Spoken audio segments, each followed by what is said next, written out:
7h51, l'heure de retrouver la chronique d'humeur et d'humour de Guy Carlier. Bonjour mon cher Guy.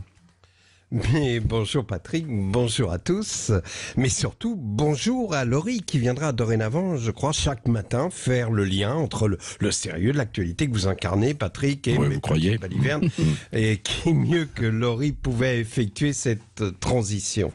Ah, chers auditeurs, souvenez-vous des lancements laborieux, chaotiques de Patrick Roger, préoccupé par son interview de 8h15, ce qu'on peut comprendre. Et écoutez maintenant, Laurie, lancez cette chronique, vous allez comprendre immédiatement à quel point elle nous manquait. Alors bonjour Guy Carlier. Aujourd'hui, vous consacrez votre chronique à la mascotte des JO de Paris 2024 qui a été présentée hier au public. Je sens que ce thème vous a inspiré une chronique pleine d'humour mais aussi d'émotion comme vous aimez à le faire avec ce talent qui vous caractérise. Et je vais maintenant faire comme l'ensemble des Français, cesser toute activité pendant 4 minutes et vous écouter. C'est pas mal Laurie, c'est pas mal. Essayez de faire plus sobre quand même demain. Alors Guy.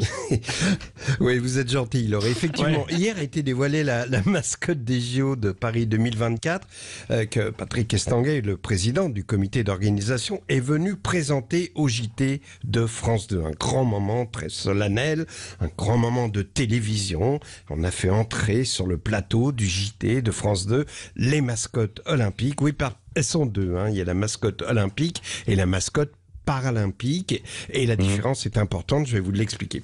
Un grand moment de télévision, disais-je, un moment d'intense émotion, et le temps s'est arrêté lorsqu'on a vu débarquer sur le plateau du JT 2 clitoris géants. Une vision d'autant plus surréaliste que ces clitoris étaient dotés de jambes, et on a compris l'importance de ce point, car c'est ce qui différencie les deux mascottes. L'une d'entre elles est la mascotte olympique, et l'autre la paralympique, et une jambe de la paralympique est remplacée par une prothèse. Donc là, reprenez votre respiration pendant que je récapitule. Hier donc, au JT de France 2, en guise de présentation des mascottes des JO, on a vu entrer ces deux clitos à pattes, dont l'un avait une jambe manquante remplacée par une prothèse.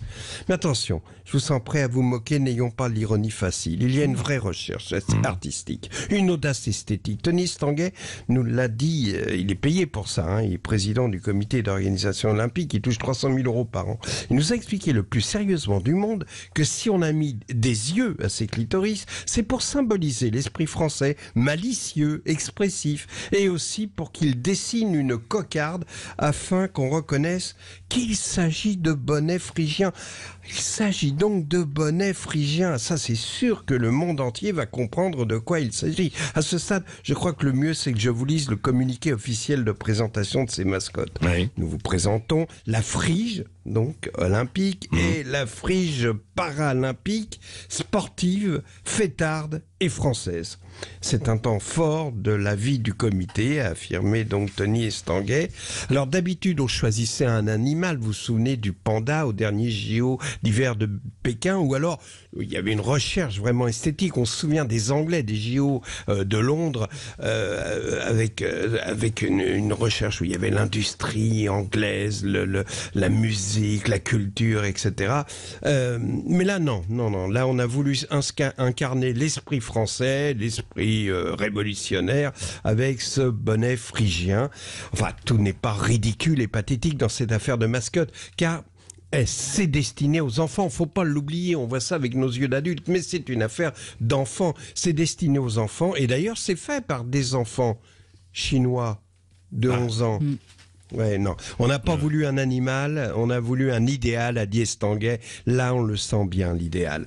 On se souvient, je vous l'ai dit, de l'ours de Sochi, par exemple, de Wenlock, je vous le disais, la goutte d'acier du stade olympique de Londres. C'était merveilleux. La lumière sur la tête correspondait à celle des taxis. Enfin, voilà. Finalement, je crois que là, quand on regarde ces mascottes, on a l'impression de voir deux chapeaux du grand Schtroumpf, vous savez, les chapeaux rouges du Schtroumpf. Et je pense que l'erreur, c'est de pas avoir assumé le clitoris. Pour le coup, ça aurait été bien français, vous voyez, une petite peluche qui serait gonflée quand on l'aurait caressé. Bon, voilà. Ah bah d'accord. Ouais, finalement, donc, vous avez les JO, décidé, les JO, c'est comme la présentation de cette chronique, comme le chantait James Brown. C'est un monde d'hommes, mais il n'aurait aucun sens sans les femmes. This is a